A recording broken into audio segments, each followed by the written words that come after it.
তাহিরপুর উপজেলা স্বেচ্ছাসেবক দলের ৪৫তম প্রতিষ্ঠা বার্ষিকী উপলক্ষে বর্ণাঢ্য র্যালি ও পথসভা অনুষ্ঠিত হয়েছে। বিস্তারিত থাকছে সাদিকুল ইসলাম বাচ্চুর প্রতিবেদনে। এ সময় উপস্থিত ছিলেন সুনামগঞ্জ জেলার স্বেচ্ছাসেবক দলের যুগ্ম আহ্বায়ক মুজাহিদুল ইসলাম শিপলু, তাহিরপুর উপজেলা যুব দলের আহ্বায়ক মোহাম্মদ এনামুল হক এনাম, তাহিরপুর উপজেলা আহ্বায়ক শাহিন আলম, সিনিয়র যুগ্ম আহ্বায়ক আবুল কালাম, সদস্য সচিব ডাক্তার হাবিবুর রহমান, যুগ্ম আহ্বায়ক আলামিন হুদা, জয়নাল আবেদিন, নুরু মিয়া, আল আমিন, আব্দুল জব্বার, জালাল উদ্দিন, ফখর উদ্দিন, বাচ্চু মিয়া,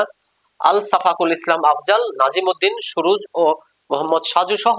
তাহিরপুর উপজেলা স্বেচ্ছাসেবক দলের নেতৃবৃন্দ। আমি দলের সাথে সুর মিলিয়ে বলতে চাই, আগামী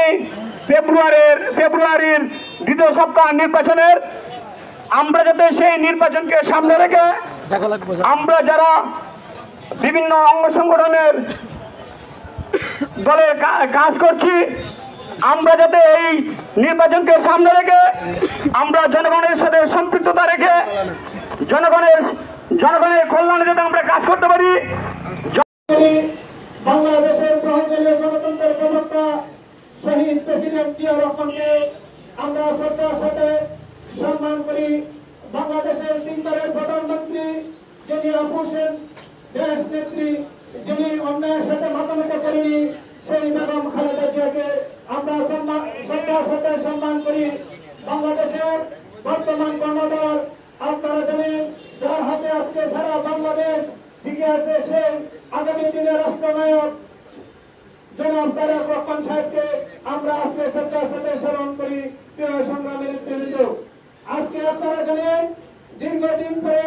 আমাদের স্বেচ্ছাসেবক দলের প্রতিষ্ঠা বার্ষিকী, তারা দীর্ঘদিন তাহিরপুর উপজেলার স্বেচ্ছাসেবক দলের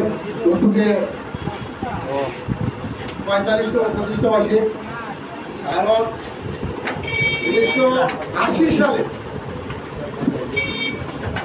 আমাদের দেশ শহীদ প্রেসিডেন্ট জিয়াউর রহমান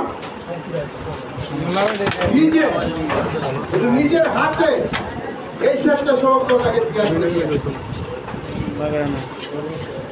খুব দল